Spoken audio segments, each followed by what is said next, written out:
자, 37장 29절부터 보겠습니다. 29절. 르우벤이 돌아와 구덩이에 이르러 본즉 거기 요셉이 없는지라 옷을 찢고 아우들에게로 되돌아와서 이르되 아이가 없도다. 나는 어디로 갈까? 그들이 요셉의 옷을 가져다가 수렴소를 죽여 그 옷을 피에 적시고 읽을 수 있어요? 옷을 보내어 그의 아버지에게로 가지고 가서 이르기를 우리가 이것을 발견하였으니 아버지 아들의 옷인가 보소서 하매 아버지가 그것을 알아보고 이르되 내 아들의 옷이라 악한 짐승이 그를 잡아먹었도다. 요셉이 분명히 찢겼도다 하고 자기 옷을 찢고 굵은 배로 허리를 묶고 오래도록 그의 아들을 위하여 애통하니 그의 모든 자녀가 위로하되 그가 그 위로를 받지 아니하여 이르되 내가 슬퍼하며 수월로 내려가 아들에게로 가리라 하고 그의 아버지가 그를 위하여 울었더라. 그 미디안 사람들은 그를 애굽에서 바로의 신하 친위대장 보디발에게 팔았더라. 아멘. 여기까지 보겠습니다. 이제 르우벤이 요셉이 없어진 걸 봤죠. 그래서 옷을 찢고 막 슬퍼합니다. 그리고 이제 그 형제들이 요셉의 옷을 갖고 염소를 죽여서 그 옷을 피에 적시고 아버지한테 보여준 거죠. 그래서 아버지가 자기 아들이 그 옷을 보고 피 묻은 아들의 옷을 보고 이제 아들이 죽었구나라고 생각하는 거예요. 자, 이런 이제 이야기가, 이런 스토리가 벌어지는 이제 이 배경을 보면 하나님의 언약이 역사 가운데 나타날 때에는 어떤 일관된 흐름이 있다고 하는 거죠. 계시의 세계가 우리에게 다가올 때 일관된 특징이 있다고 하는 건데, 그 말이 뭐냐면 혈육으로부터의 분리예요. 가족으로부터의 분리라고 하는 것이 이제 언약 세계의 특징 가운데 하나라는 거죠. 이 혈육 세계의 어떤 분리라고 하는 것은 언제부터 나타났어요? 예를 들면 한번 읽어볼게요. 창세기 12장을 보면 창세기 12장에 이제 아브라함을 하나님이 부르실 때 나왔다는 그 말씀인데 볼게요. 창세기 12장 1절 말씀. 거기 보면 여호와께서 아브라함에게 이르시되 너는 너의 고향과 친척과 아버지의 집을 떠나 내가 내게 보여줄 땅으로 가라 되어 있거든요. 그러니까 여기 고향과 친척과 아버지의 집을 떠나 이거.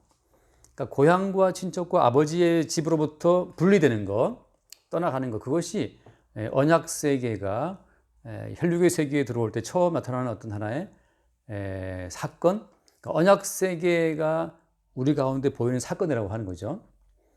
여기서 말하는 이제 고향과 친척과 아버지의 집처럼 지금 어때요? 요셉은 어때요? 요셉은 자기의 고향과 자기 형제들과 아버지의 집을 떠나가는 거잖아요.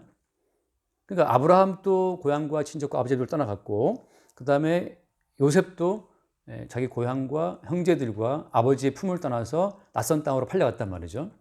그러니까 항상 여기서 말하는 이제 고향과 친척과 아버지 집이라는 것은 이것은 우리의 자아를 형성해주고 있는 우리의 어떤 우리의 자아를 이루고 있는 구성 요소란 말이죠. 그러니까 우리의 자아를 분해해 보면 아버지의 요소, 친척들의 요소, 뭐 형들의 요소, 또 고향의 요소가 다 꽉 들어차 있죠. 그러니까 그 고향의 문화, 그 집안의 문화, 아버지의 어떤 교육, 훈육, 가정 문화, 그 모든 것들로 우리 자아가 이제 다 구축이 되어 있단 말이에요. 그러니까 우리의 자아라고 할 수 있는 건 사실은 우리의 자아를 구성하고 있는 어떤 이 세상이라고 하는 것 자체가 그냥 고향과 친척과 아버지의 집으로 압축이 되어 있는 거예요. 그러니까 지금 시대에 태어난 아이들은 그냥 자본주의 문화로 그 자아가 형성되어 있단 말이죠. 그러니까 우리 딸이 막내 딸만 해도 뭐 하나 이렇게 아빠가 산다 그러면 그거 물어봐요. 그거 비싸? 비싸면 아 됐어 안 해. 이렇게 딱 말해요. 그래서 아, 너는 염려하지 마라. 근데 벌써 이미 이 자본주의 문화에서 돈의 가치를 알았기 때문에 항상 모든 걸 다 돈으로 생각한다는 말이죠. 그런 것처럼 언약의 세계가 올 때는 고향과 친척과 아버지의 집으로부터 택한 백성을 분류하는 사건이 벌어진다. 그럼 어때요? 일단 한 번 고향과 친척과 아버지의 집을 떠나간 그 사람은 다시 돌아와요? 못 돌아와요? 이제? 못 돌아옵니다. 완전히 분리예요. 분리. 단절. 옛 자아가 단절되고 새로운 자아가 구성이 되는 거죠. 이 옛 자의 단절, 옛 자의 죽음이죠. 그래서 오늘 또 아버지 야곱은 어떻게 해죠? 되게 슬퍼하잖아요. 너무 요셉이 죽었다 그러면서 자기 옷을 찢고 굵은 배로 허리를 묶고 오래도록 그의 아들을 위하여 애통하니 했단 말이지. 또 뭐라 되냐면 그의 모든 자녀가 위로하되 그가 그 위로를 받지 않았다. 다른 아들들이 하는 그 위로를 다 거부했어요. 이만큼 아버지 야곱의 슬픔은 컸던 거죠. 그죠? 다시 말해서 야곱이 인식할 때 어때? 요셉은 이제 죽은 거예요. 야곱의 그 인식 가운데에서는 이 아들은 죽었다는 거죠. 말하자면 이제 뭐냐 하면 성도가 그리스도 예수를 믿는 믿음의 세계에 들어오게 되면 이 사람은 죽은 자로 취급이 돼요. 이게 말하자면 뭐냐 하면 옛 자아의 단절, 그 다음에 새로운 세계로의 진입.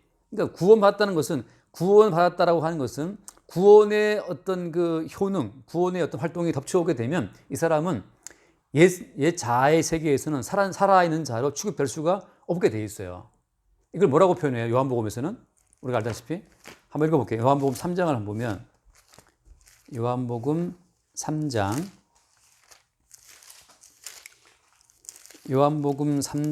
5절, 3장 3절을 먼저 보면, 한번 볼까요? 3절? 예수께서 대답하여 이르시되 진실로 진실로 내게 이르노니 사람이 거듭나지 아니하면 하나님의 나라를 볼 수 없느니라. 네, 거듭난다라고 하는 거, 거듭 태어나야 된다는 거죠.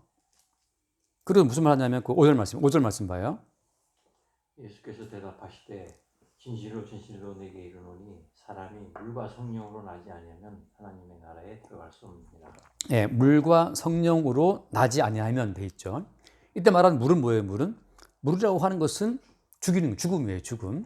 그러니까 옛 세계, 고향과 친척과 아버지의 집에서 생성된 그 자아의 어떤 죽음과 그 자아의 단절이 없다면 이 사람은 지금 하나님 나라의 구원의 세계에 진입한 사람이 아닌 거죠. 그러니까 오늘날 교회 퍼져 있는 가운데에서 거듭남을 많이 말하는데, 거듭남을 말할 때마다 무슨 신령한 무슨 이상한 체험들을 많이 말하거든요.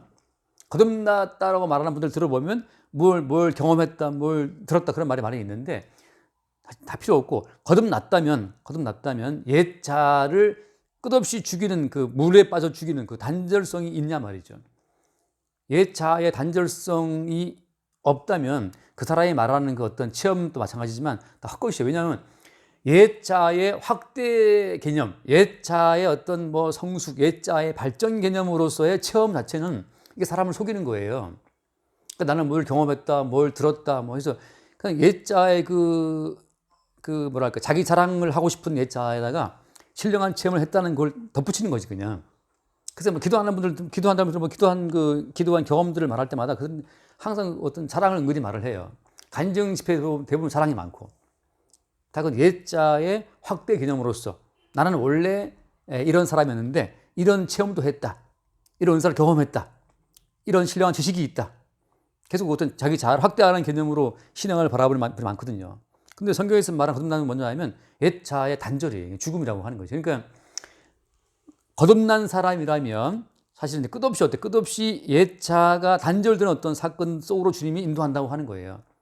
거듭남이라는 것은 개념이 아니고 실제 계시의 세계의 활동성이 나에게 덮쳐와서 계속 나를 물에 빠뜨려 죽이는, 나는 이미 죽었다는 사실을 확인시키는 작업이 있을 때 거듭난 사람이지, 무슨 경험을 했다, 뭘 들었다, 환상을 봤다, 이런 것들, 그런 체험들이 아니라는 거죠. 그래서 아브라함도 자기의 고향과 친척 아비 집을 떠나야 했었고, 오늘 또 요셉의 경우에도 형들에 의해서 팔려가는 상황이 들어가는 거죠. 자, 이 요셉이 팔려간 그 상황은 요셉이 계획했던 적이 있어요, 없어요? 없죠, 그냥. 요셉도 예상 못했던 사건이 덮쳐온 거예요. 그래서 구원받은 모든 성도는 사건 중심으로 인생이 전개됩니다. 자, 사건 중심이라는 말은 무슨 말인가 하면 내 존재를 스스로 세워나갈 수 없는 사건. 그러니까 나는 이런 사람이야 라고 말할 수 없는 사건이 계속 벌어지는 거예요. 그래서 어때요, 결국? 나는 이런 사람이야 라고 말을 할 수가 없고 내 속에 사시는 분이 이렇게 나를 인도해 간다라고 하는 또 다른 주체의 어떤 그 주인됨을 말하게 된다는 거지. 그러니까 거듭나지 않은 사람들은 말을 할 때 본인이 주체가 되어서 내가 기도했더니 뭐가 이루었고 내가 말씀을 받더니 뭐 있었고 내가 어떤 구절을 했다. 항상 내가 살아있단 말이죠. 그 내가 살아있는 사람은 자기의 존재를 중심으로 해서 존재를 키워나가는 사람이기 때문에 거듭난 사람이 아니에요. 여전히 고향과 그 친척과 본토의 집에, 아버지의 집에 머물러 있는 사람이죠. 존재 중심으로, 나의 존재를 중심으로 해서 내가 추구해 나가는 것. 그 아까 늘 말하죠, 제가 말하죠. 내 존재를 중심으로 해서 내 존재를 확대해 나가는 걸 뭐라고 제가 보통 표현을 해요? 그냥 바벨탑이에요. 나는 원래 착한 사람이었는데 더 이제 내가 말씀도 알고 예수를 믿고 자기 자신을 발전시켜 나가는 개념이죠. 자기 완성이 되면 말이죠. 거듭남이라는 것은 내 발전, 내 완성 자체, 나 자체를 아예 죽여버리는 거니까. 그래서 요셉이 지금 요셉이 있다가 지금 사라져버린 거죠. 그러니까 거듭난 사람이라는 것은 누가 봤을 때도 네가 옛날에 네가 아니다 이런 말을 들을 수 있다면 그 사람 정말 거듭난 사람 맞아요. 옛날에 알던 너가 아니네 라는 말. 내가 알던 너는 어디 갔냐 말이죠. 내가 알던 너는 어디 갔냐. 그게 그렇게 인정 많고 뭐 어쩌고 그랬는데 이상하게 너는 바뀌었다. 그게 그들이 원하지 않는 방식으로 바뀌었다는 말을 할 때, 그래서 우리가 애벌레가 키우다가 애벌레가 그 고치에 들어가잖아요. 고치에. 저래 누에를 키웠는데 누에를 키우면 그 누에 한 방 가득 누에를 갖다 놓으면 밤새 그 누에가 그 뽕이 갈라먹는 소리 나요. 사각사각 갈라먹는데 어느 날 그 누에가 다 들어가 버려요. 고치에 들어가갖고 누에가 실을 뽑아갖고 다 지가 감아갖고 고치에 들어가 있어요. 누에가 안 보여요. 어느 날 왔는데 누에가 없는 거야. 근데 내가 물어봤지. 할머니 누에가 어디 갔어? 누에가 안 보여. 누에가. 근데 할머니가 누에가 다 들어갔다는 거지. 고치에 들어갔다는 거예요. 누에가 없어. 어디 갔어. 그런 것처럼 요셉은 지금 있어요, 없어요? 요셉 없어졌어요. 없어요. 형들이 봤을 때는 이제 사라진 거란 말이죠. 자, 여기서 중요한 것은 형들은 사라진 요셉이 어떤 삶을 살게 될지를 형들은 알아요, 몰라요, 지금? 모르죠. 그게 계시의 세계예요. 존재를 중심으로 자기를 키워나가는 사람들은 계시의 세계로 끌려 들어가는 사람의 그 어떤 여정을 전혀 알 수가 없다는 거죠. 왜냐하면 이쪽 사람들은 지금 고향과 친척과 아비집의 가치와 문화가 똘똘 뭉쳐있기 때문에 고향과 친척과 아비집의 가치로 뭉친 사람들은 그리스도 예수의 복음이 제시하는 새로운 세계를 이해를 못한다는 거지. 그래서 왜 이렇게 하는데 이해 못해요. 돈을 쓰는 거며 사람을 만나는 거며 시간을 쓰는 거며 왜 그런지를 모르죠. 얘들은 노아가 방주를 만들었다. 노아가 왜 그 돈을 정말 그 돈을 쳐들어서 방주를 짓는지 그들은 이해 못하죠. 방주가 상품성이 있는 물건이 아니잖아요. 뭘 만들어 할 것도 아니고 다만 이 세상의 멸망을 전제하고 방주를 짓는 거기 때문에 방주가 세워질수록 이 땅의 멸망은 임박해 온단 말이죠. 그러니까 이 세상의 어떤 존재의 발전과 존재를 이어나가기 위해서 방주를 짓는 것이 아니고 이 세상 존재의 심판을 선언하는 용도로 지어지는 방주이기 때문에 그 시대의 고향과 친척과 아버지 사람들은 방주 짓는 노아를 이해 못하는 것처럼 예수 믿는 사람들이 살아가는 삶의 가치관을 이 형들 자체가 그죠? 이해할 수 없다고 하는 거예요. 그러니까 거듭난 사람은 자기의 어떤 삶이 세상 사람들에게 이해받을 거라고 기대할 필요가 사실은 없어요. 왜냐하면 주체가 바뀌었기 때문에 예수와 함께 죽고 사는 걸 끌고 가기 때문에 이해할 수 없어요. 자, 하나 더 읽겠습니다. 누가복음 잠깐 보세요. 누가복음 14장 말씀. 누가복음 14장 말씀을 보면 누가복음 14장에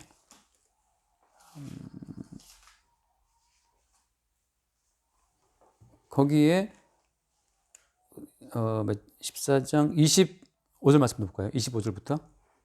수많은 무리가 함께 갈 때 예수께서 돌이키사 이르시되 내게 오는 자가 자기 부모와 처자와 형제와 자매와 더욱이 자기 목숨까지 미워하지 아니하면 능히 내 제자가 되지 못하고 누구든지 자기 십자가를 지고 나를 따르지 않는 자도 능히 내 제자가 되지 못하고. 아멘. 여기 보면 내게 오는 자가 자기 부모와 처자와 형제와 자매와 심지어 목숨까지 미워하지 아니하면, 그러니까 지금 구약에서 고향과 친척과 아버지 집을 떠나서 내가 있을 땅으로 가라 아브라함 불렀던 것처럼, 근데 떠나가라고 말씀했지만 자기 의지로는 그 말씀을 따라갈 수 없어요. 강권적인 주의 역사하심이 있을 때만 이게 분류가 가능해요. 그러니까 지금 요셉 같은 경우 어때요? 요셉 같은 경우에는 어쩔 수 없이 형들의 미움이라는 어떤 그런 사건을 통해서 요셉을 팔리게 한단 말이죠. 또 어떻습니까? 그 야곱의 경우는 장자권을 얻었지만, 장자권을 그 복을 받았지만 에서의 협박 때문에 또 떠나게 되잖아요. 그죠? 그러니까 야곱도 고향과 친척과 아버지 집을 떠나서 머나먼 타고 갔던 것처럼, 아무튼 모든 구원받은 성도들은 역사의 세계가 이해하지 못할 어떤 여정으로 끌려간다는 거죠. 이게 중요한 건 지금. 그의 자이든 타이든 간에 주님이 일으키신 사건에 의해서 그가 끌려간다는 거예요. 그러니까 여기서 말씀처럼 자기 부모와 처자와 형제 자매 미워하지 않으면 안 된다는 이 말씀처럼 주님께서 이 말씀이 이루어지도록 우리를 인도한다는 거예요. 하나 더 볼게요. 히브리서 말씀을 보면 히브리서 거기 11장에 보면 히브리 11장 23절부터 볼게요.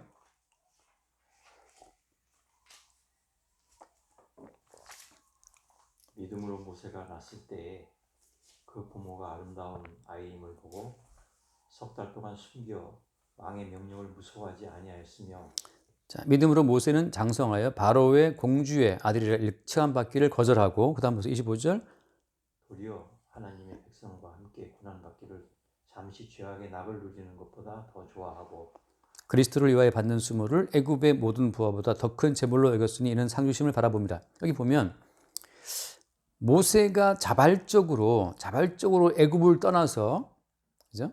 애굽의 모든 부하를 버리고 주를 바라봤나요? 그렇지 않죠. 자발적이 아니고 우발적인 사건에 휘말려서 본의 아니게 모세는 애굽을 떠났어요. 그러니까 성령의 강권적인 역사든지, 그런데 그 바울 같은 경우에 바울의 경우에는 주님이 나타나가지고 그저 강권적으로 바울을 잡아당겼단 말이죠. 그래서 바울은 자기의 모든 세계를 버리고 그 공회에서 추방되는 것도 주저하지 않고 쫓겨나서 사도가 됐단 말이지. 모세의 경우에는 어떤 특정한 사건 때문에 어쩔 수 없이 떠나게 됐고, 자, 그런 것처럼 모든 성도, 거듭난 성도를 할 것 같으면 원치 않는 어떤 사건에 휘말려 가지고서 본토와 친척과 아비집과 이 세상이라는 문화 자체를 벗어나서 새로운 구원의 어떤 길에 들어온다고 하는 거죠. 하나만 더 이런 케이스가 또 어디가 있죠? 성도는 항상 이런 케이스로 간다는 거예요. 그래서 자발적으로 벗어나는 경우는 단 한 건도 없어요. 다 주의 나타나심으로 말미암아 그래서 한번 읽고 돌아옵시다. 고린도후서 5장을 그때 한번 본 적이 있는데 고린도후서 5장 14절 말씀 한번 볼까요? 14절. 5장 14절. 네. 그리스도의 사랑이 우리를 강권하시는 보다 우리가 생각하건대 한 사람이 모든 사람을 대신하여 죽었음즉 모든 사람이 죽은 것이다. 아멘. 그리스도의 사랑이 강권한다는 것. 그러니까 우리로 하여금 이 친척과 이 고향과 아버지 집의 문화를 따라 살 수 없도록 강권적으로 우리를 잡아 끌어내는 거예요. 그 끌려 나올 때 요셉처럼 팔려가든지 모세처럼 사람을 죽여서 어쩔 수 없이 도피하든지 아니면 아브라함 같은 경우에 그 떠나가도록 어떤 특정한 사건으로 그를 끌어내든지 아무튼 주님께서는 우리를 끌어서 이 세계에서 끌어나올 때는 어떤 우발적인 사건으로 특정한 어떤 사건으로 우리를 인도해 낸다는 거죠. 자, 그런 흐름 가운데 지금 요셉이 팔려갔고 야곱은 지금 울고 있는 겁니다. 중요한 것은 뭐냐면 여기서 그럼 요셉이 팔려간 이후에 요셉의 그 모든 어떤 여정에 대해서 이쪽 세계의 사람들은 안다 모른다? 모른다고 하는 거. 이 단절성이 참 중요한 거예요. 그러니까 우리의 자아가 상상 가능한 것은 구원의 세계가 아니에요. 예전의 자아는 상상할 수 없는 새로운 어떤 가치와 세계로 주께서 우리를 인도해 가신다고 하는 거죠. 그러니까 단절된 세계 가운데에서 벌어지는 일에 대해서 벌어진 일을 이쪽 세계는 안다 모른다? 왜 몰라요? 이쪽은 여전히 먹고 마시고 장가가고 시집가는 거기가 전부 다일 뿐이야. 근데 지금 팔려간 세계는 어때요? 팔려간 세계는 이미 죽은 사람이에요. 죽은 사람. 이쪽 세계에서 뭘 먹고 마시고 사고 팔고 장가가시고 그런 모든 그렇게 세워진 혈육의 세계잖아요.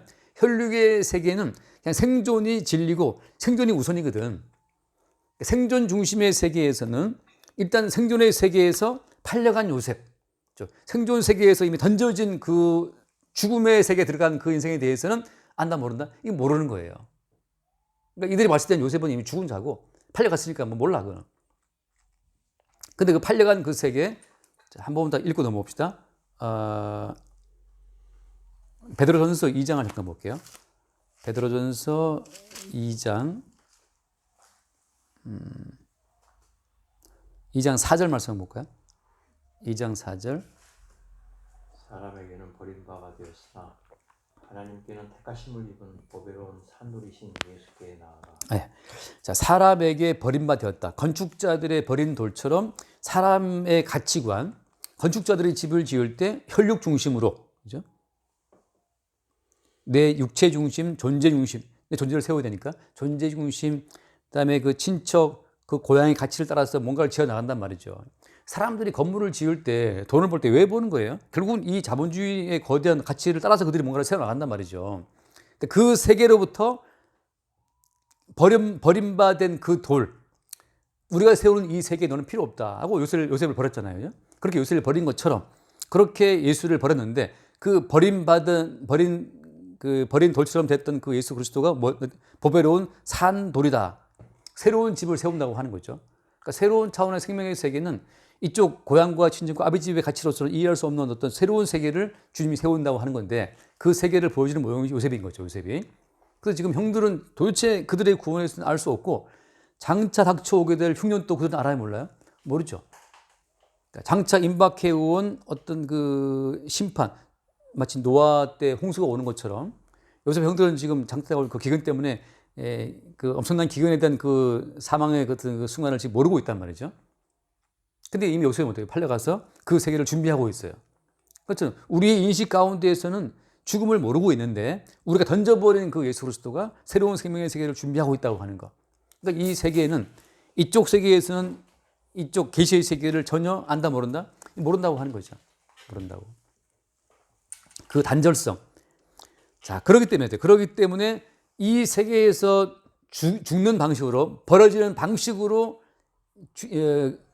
그러니까 거듭난 세계로 들어온 사람의 경우에는 다시 돌아갈 수 있어요? 못 들어가요? 못 돌아간다고 하는 거지. 못 돌아가요. 다시. 고치로 들어온 그 애벌레가 다시 빠져나올 수 없어요. 나올 때는 나비가 되어 나오듯이 나오는 것처럼 말이죠. 새로운 어떤 존재로 온다고 하는 거지. 자, 그래서 돌아와서 보겠습니다.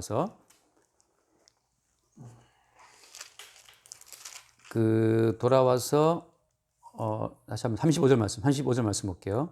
35절. 그의 모든 자녀가 위로하되 그가 그 위로를 받지 아니하여 이르되 내가 슬퍼하며 수월로 내려간 아들에게로 가리라 하고 그의 아버지가 그를 위하여 울었다. 자, 이제는 그 모든 자녀의 위로를 다 거부하는 이 야곱의 심정, 아버지의 심정을 우리가 생각해 봐야 돼요. 왜냐하면 이런 거예요. 하나님께서 아브라함에게 독자를 줬단 말이에요. 이삭을 주셨는데 나중에 뭘 요구했어요? 네 아들을 내게 바치라 번지라 했죠. 근데 그때 무슨 말씀이었어요? 너의 사랑하는 독자란 말이었어요. 그러니까 아브라함이 이삭을 사랑하는 줄 알고 계시죠. 하나님이 요구할 때는 가장 사랑하는 어떤 걸 요구한다고 하는 거예요. 가장 사랑하는 그것이 아들이든 아니면 또 뭐겠어요? 아들이든 아니면 돈이든 아니면 건강이든 간에 가장 소중한 걸 주님이 요구를 해요. 왜냐하면 우리의 존재를 따바치고 있는 기둥이 그거기 때문에 그래요. 내 존재를 따바치고 있는 그 뭔가가 부러지지 않으면 우리는 이 존재의 세계에서 주님이 일으키시는 계시의 세계로 들어올 수가 없어요. 그러니까 마따치프리가 야곱 한뼘뼈를 주님께서 만져서 이제 뼈를 다리 절개 하시는 것처럼 내 존재를 따바치고 있는 가장 소중한 것이 뭐냐? 내 인생의 어떤 가치와 의미, 내 인생의 의미는 내 아들이다 말이죠. 아들. 근데 하나님께서 아브라함에게 아들을 바쳐라 말씀하시는 것처럼 내 어떤 존재 따바치는 것이 돈이라면 주님이 그 돈을 쳐버려요. 우리가 생각할 때는 아들이 없이 난 못 살아 이거거든. 얼마나 야곱이 요셉을 사랑했어요. 그러니까 특별히 더 명품 옷을 만들어 입힌 거잖아요. 채색 옷을. 그러니까 야곱의 입장에서는 지금 라헬도 잃고 요셉을 잃을 수 없는데 하나님께서는 그 야곱을 따바치는 가장 중요한 삶의 기둥이었던 요셉을 주님이 데리고 가버렸단 말이죠. 그런 것처럼 자, 어떤 사람도 자기의 소중한 것을 스스로 바칠 수는 없는데 강권적으로 주님 역사에서 나를 따바치는 가장 중요한 것을 주님이 가져가심으로 말미암아서 우리의 존재를 이 땅에서 없는 것처럼 더 이상의 위로가 필요 없어요. 이제 삶의 의미도 없어요. 이 땅에서의 모든 삶의 존재 가치와 의미를 주님이 지워버리는 거예요. 그러니까 요셉이 팔려가는 순간 어때요? 죽는 순간 야곱도 사실은 이미 죽은 자가 된 거예요.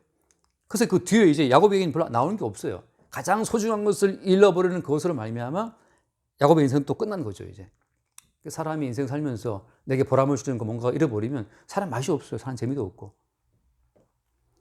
그러니까 돈 버는 재미든 건강을 뭐 키우는 재미든 보니까 어떤 무슨 서울대 무슨 뭐 은퇴한 의사가 운동을 해서 몸짱 돼서 뭐 이 바디 프로필을 찍었다고 뭐 올라왔더라고요. 그러니까 나이 먹어도 그런 보람이 있다는 거죠. 근데 주님께서는 우리가 생의 의미를 느끼게 만드는 그 뭔가를 주님이 압류에 가심으로 말미암아서 그러니까 이 친척과 이 고향과 이 아버지의 집에서, 그러니까 이 세상 가운데서 삶의 모든 의미를 주님이 거둬 가시는 거예요. 그래서 삶의 중심점을 이 땅에서 주님의 나라로 옮겨버리는 거죠. 다 원칙은 뭐예요? 원칙은 다 똑같은 동일한 원칙은 자발적으로 할 수 없다고 하는 거. 여기서 지금 중요한 건 이거예요. 계시의 세계를 우리가 미리 알 수 있다 없다? 알 수가 없어요. 왜 미리 알 수 없게 했을까? 계시의 세계에서 벌어지는 그 모든 일을 미리 알 수 없게 하신 것은 뭐 때문이에요? 미리 알면, 미리 알아 대처를 하게 되면 거기에 자기의 지분을 요구하게 되어 있습니다. 그런데 계시의 세계에서는 오직 그리스도 예수의 영광만 나타나야 되기 때문에 계속 우리는 육신의 무지함 가운데 빠져 있는 거죠. 그래서 아무도 자발적으로 계시의 세계에 진입할 수도 없고 알 수도 없다. 다만 주님께서 일방적으로 우리를 잡아 끌어다가 이 사건을 벌어지게 한 거예요. 그러니까 결국은 야곱과 요셉이라는 그 친밀한 부자 관계를 누가 깼어요? 주님이 깨시는 거죠. 주님이 깨므로 말미암아서 둘 다 동일하게 다 모르는, 아무도 모르는 채로 요셉은 팔려가서 주님의 구원을 준비하게 되고, 야곱은 아들을 잃어버려 말미암아서 자기 존재의 의미를 이 땅에서 다 상실하고 이제 영원한 세계, 주님에 대한 어떤 그 위로를 바랄 수밖에 없는 상황에 들어가게 됐고, 그러니까 요셉과 야곱은 피차의 찢어짐으로 말미암아 어때요? 각자 다시 또 그리스도 예수께로 연결되는 상황으로 들어가는 거예요. 아까 말씀처럼 나를 따라오려거든 아까 부모와 처자와 형제와 뭐 다 그걸 버려야만 합당하다 말씀처럼 우리가 생각했었던 우리 존재의 어떤 그 연결점들을 다 끌어내는 주님을 통해서 각자 주께 들러붙는 거예요. 내 존재 중심으로 해서 넌 내 아들, 당신은 내 아내, 당신은 내 남편, 이렇게 내 존재 중심으로 엮였던 모든 관계를 주님이 다 이걸 조각조각 내서 다 잘라내고 나서 다시 각자 어때? 그리스도 예수에게로 다 연합을 시키는 거예요. 그래서 그리스도 예수를 중심으로 다시 새로운 관계로 보게 돼요. 그리스도 예수 안에서 아들, 그리스도 예수 안에서의 뭐 아내, 그리스도 예수 안에서의 뭐 부모, 이렇게 다 새롭게 의미가 구성이 되는 거예요. 구성이 되고 규정이 되고. 그러니까 지금 야곱 집안의 이 야곱 집안 자체에 언약이 쳐들어오니까, 계시가 야곱 집안에 밀려오니까 형들과 요셉이 분류가 돼버리고, 아버지와 아들도 분류가 돼버리고, 이제는 피차 이루가 안 된 상황으로 들어가 버리고, 이 집안이 박살나버린 거예요. 계시가 오면 집안이 박살나요. 그러니까 일단 박살나는 그 다음에 어떻게 돼? 박살난 그 다음에 각자 다시 어때? 예수께로 붙는다고 하는 거죠. 일단 박살나고 다시 붙는 거예요. 한번 읽고 정리할게요. 마태복음 10장. 마태복음 10장 34절 말씀 볼게요. 10장 34절. 내가 세상에 화평을 주러 온 줄로 생각하지 말라. 화평이 아니요 검을 주러 왔노라. 내가 온 것은 사람이 그 아버지와 딸이 어머니와 며느리가 시어머니와 불화하게 하려 함이니. 사람의 원수가 자기 집안 식구이라. 자, 주님이 오신 것은 계시의 주체가 주님이니까 꿈이 오듯이 그 꿈의 주체이신 주님이 와버리면 이게 우리가 알던 가족은 다 분리돼 버려요. 형들과 요셉이 분리돼서 싸우게 되고, 아버지와 요셉이 또 분리되고, 또 형들은 또 아버지를 속이게 되고, 그래서 이 모든 집안이 다 해체가 됨으로써 어떻게 돼요? 나중에 해체된 각자 그 모든 개체가 다시 예수께 연합되어서 예수로서의 것으로서 연합이 된다고 하는 거죠. 이게 참 어렵고도 쉬운데 왜 쉽냐 하면, 내 존재 중심으로 구성했던 모든 가족을 내가 놔버리면 쉽거든요. 근데 우리는 내 존재 중심으로 넌 내 아들이고 당신은 내 와이프고 내 남편이고 뭐 이런 내 중심 관계를 우리가 포기를 못해요. 그러니까 주님이 언약으로 개입해서 찢어버리는 거지. 이렇게 찢어버리면 알면서 이 가족이 내 가족이 아니었군요를 알게 하시는 거예요. 그래서 그 뒤에 말씀 마저 보면 사람의 원수가 집안 식구다. 그 다음에 말씀 뒤에 볼까요? 아버지나 어머니를 나보다 더 사랑하는 자는 내게 합당하지 아니하고 아들이나 딸을 나보다 더 사랑하는 자도 내게 합당하지 아니하고. 자, 합당치 않다는 말을 보시면 아버지나 어머니를 더 사랑한다는 것은 합당치 않다. 합당치 않다는 말은 무슨 말이에요? 계시의 세계, 계시의 주인공이신 예수로서의 연합이 될 수가 없다는 뜻이거든요. 왜냐하면 우리가 알고 있는 아버지와 어머니, 부모, 형제 이런 모든 관계들이 이게 진짜 관계인 것 같지만 그렇지 않다는 거예요. 모든 관계는 다 그러니까 끊어져요. 깨지고 끊어진다는 거지. 우리가 봤다시피 언제 깨집니까? 그런데 돈 문제가 심각하게 오면 다 깨져버려요. 피보다 진한 것은 돈이라고, 돈 앞에 다 박살난단 말이에요. 그런 것처럼 주님이 말씀하신 거예요. 결국은 다 깨지고 끊어진단 말이죠. 다만 허상으로 그 어떤 허구에 붙잡혀서 우리가 우리는 가족이야 이러는데 가족이라는 개념이 사실은 성경에서 그건 허구다. 허상이라는 가족은. 그 무엇이냐? 영원한 관계, 그리스도 예수를 중심으로 한 새로운 몸, 그것이만이 영원하고 가족도 허상인데 거기에 붙들려 있는 거죠. 스스로 못 끊으니까 주님이 끊게 하시는 거거든요. 이렇게. 그래서 자기 십자가를 지고 나를 따르지 않는 자도 합당치 않다. 말씀처럼 결국 내 존재 중심으로 구성했던 그 세계의 중심점이 누가 있어요? 꼭 내가 있는데 그 나마저도 주님이 죽인다고 하는 거죠. 자기 십자가를 지고 나를 따르지 않는 자도 합당치 않다. 그다음 뭐라고 했어요? 자기 목숨을 잃는 자는 얻는 자는 잃을 것이다. 그래서 결국은 내 존재 중심으로 구성했던 이 모든 세계, 나의 세계관의 그 중심점에 있었던 그 나를 주님이 못 박아서 죽여버리는 거예요. 나를 죽이고 그 사이에 누가 들어와요? 주님이 들어와서 이제 주님 중심으로 새로운 세계를 세우는 거지. 그것이 요셉이 세우는 새로운 구원의 세계예요. 형들은 어때? 더 이상 지탱할 수가 없어요. 아주 기근이 오게 되면. 요셉은 이미 근데 요셉 중심으로 새로운 구원의 세계를 준비하고 있었고, 그런 것처럼 우리 중심으로 세우는 모든 구원의 세계는 내 가족이다, 내 아버지다, 엄마다. 그 어떤 아들이 수술 받는데, 저희 막내 은기도 수술 받았는데 놀다가 여기 찢어져갖고 서울대병원 이게 찢어지니까 이게 안에 2번 깨매더라고. 안에 2번 깨는데 아무튼 뭐긴 뭐 수술방 깨맸어요. 막. 근데 마취를 하면 안 된다더라고 또. 그러니까 얘를 살짝 재워가지고 이걸 꿰매는데 얘가 막 꿈틀꿈틀 난리 났어요. 근데 그걸 꽉 잡고 있어야 되거든. 근데 이제 아무튼 너무 괴롭더라고. 근데 이렇게 아파해도 할 수 있는 게 아무것도 없어요. 주님 하신 말씀은 계속 우리 몸 중심의 모든 관계가 허상이라는 사실을 계속 알게 하심과 동시에 주님 중심의 새로운 세계로 우리를 끌고 가시는 거지. 그러니까 혈육 중심의 세계에서 던져진 버림받은 그 돌이 사실은 새로운 세계의 머릿돌이 됐다는 말씀처럼 이 세계에서 친척과 고향과 아버지의 집의 가치로부터 분리되는 그 사건 속에서 우리는 그리스도 예수의 새로운 세계의 한 구성원으로 새롭게 세워지는 거거든. 이게 우리 뜻대로 안 된다니까요. 그러니까 구원에 인간이 스스로 개입할 수 없어요. 우리 인간이 상상하는 모든 구원은 내 몸 중심이기 때문에. 근데 주님은 그 몸을 깨버리고 나서 그 몸 중심에 그리스도 예수를 심으신단 말이에요. 그래서 그 바울이 무슨 말 했습니까? 갈라디아 20장 한번 읽어볼까요? 읽어 마칩시다. 갈라디아 2장 20절. 갈라디아서 2장 20절.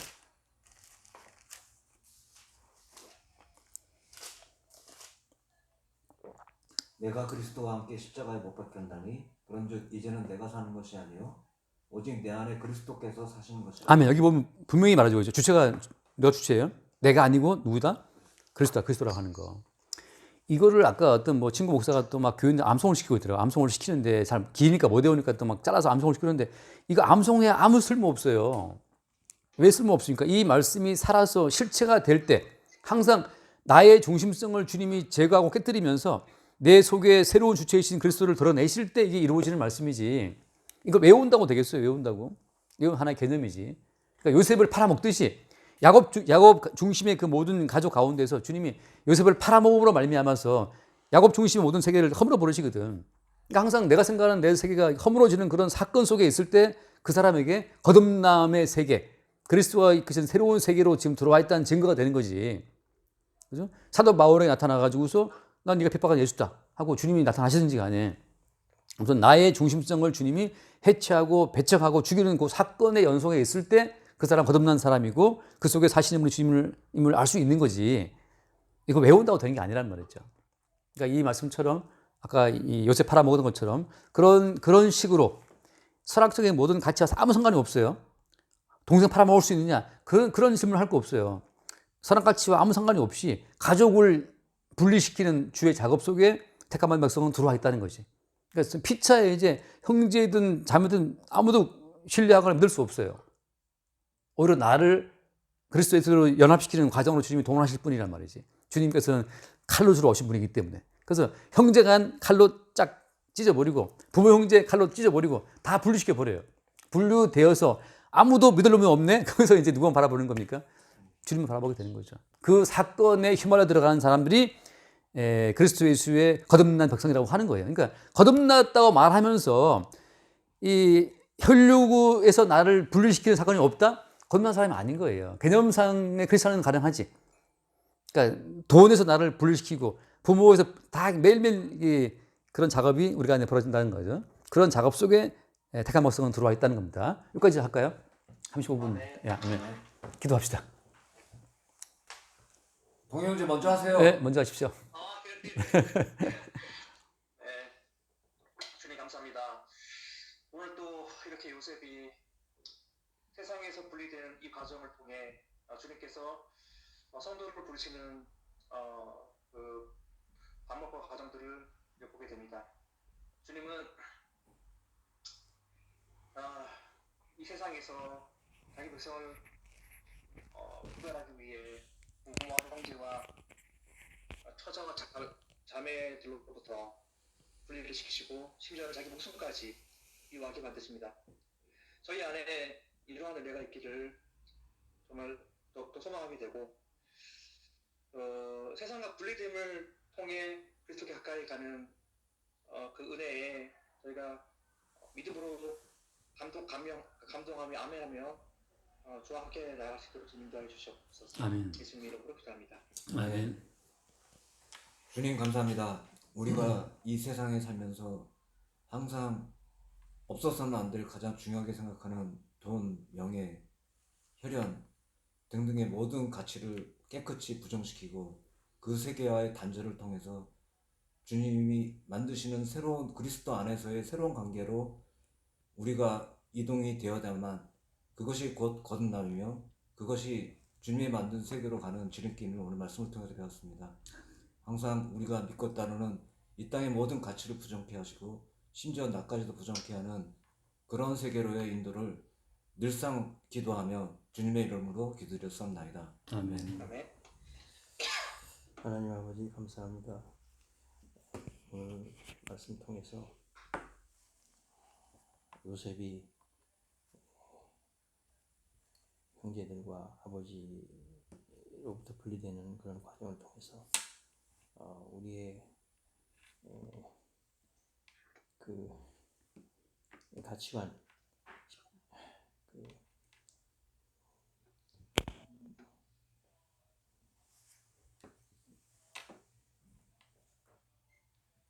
우리의 그 육신적인 선악과를 먹고 생긴 그런 그 구축된 그런 모든 가치관들, 그 모든 것들이 사실 헛된 것이며 그것이 허상인 것을 나타내시기 위해서 그 모든 고향과 부모와 모든 형제를 친척을 떠나게 하는 그 과정을 통해서 계시의 세계가 역사 가운데 나타나셔서 하나님의 구원의 손길을 펼치실 때 우리를 모든 그 옛자에서부터 끊어내시고자 하는, 분리하고자 하는 하나님의 그 손길을 볼 수 있었습니다. 마찬가지로 오늘도 저희가 우리의 옛자를 날마다 십자가에 인도하시는 성령님의 그 손길을 보고 우리가 십자가에서 내 자신이 날마다 부인되는 이러한 과정이 또한 있도록 성령님께서 인도하여 주시옵기를 간절히 바라오며 예수 그리스도의 이름으로 기도드립니다. 아멘. 주님 감사합니다. 우리 중심으로 구성된, 잘못 구성된 헛된 세계를 낱낱이 분리 또 분열케 하시고 그리스도 예수를 중심으로 새로운 창조의 세계를, 구원의 세계를 빚어가시니 감사합니다. 날마다 우리 세계가 끊어지고 그리스도의 세계로 연합되는 복된 즐거움 속에 우리가 있게 하여 주옵소서. 우리 주 예수로 기도드립니다. 아멘. 수고하셨습니다. 네, 수고하셨습니다. 끝났어요, 시간이.